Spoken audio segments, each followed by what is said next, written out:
बिना पाकाचे मऊसूत पेढ्यासारख्या चवीचे रवा लाडू करण्यासाठी कढईमध्ये मी 2 चमचे तूप घातलंय. तर इथे मी अर्धा कप तूप घेतलं आहे. थोडं थोडं करून आपल्याला हे घालायचंय. आणि 2 कप आता कढईमध्ये बारीक रवा म्हणजे अगदी चिरोटी रवा जो मिळतो तो घेतला आहे.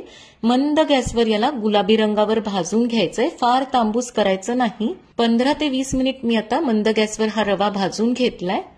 यामध्ये आता 1 कपच्या वर म्हणजे 1.25 कप पिठी साखर घातली आहे. परत थोडंसं तूप घालायचंय आणि ही साखर आता मिक्स करून घ्यायची आहे. गॅस मी आता बंद केलाय. साखर मिक्स झालेली आहे. 1 तास हे मिश्रण असंच झाकून ठेवायचंय. 1 तासानंतर हे मिश्रण आता आपण एका मिक्सरच्या भांड्यात घालूया आणि पल्स मोडवर याला 2 ते 3 वेळेस फिरून घ्यायचंय म्हणजे छान सगळं एकजीव होतं.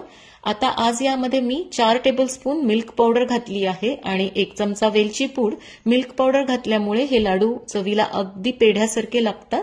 सगळं मिश्रण व्यवस्थित एकत्र करून घेतल्यानंतर लाडू बांधून घ्यायचे. घेतलेल्या साहित्यात साधारण 14 ते 15 लाडू तयार होतात. वरून मी पिस्ते लावले आहेत.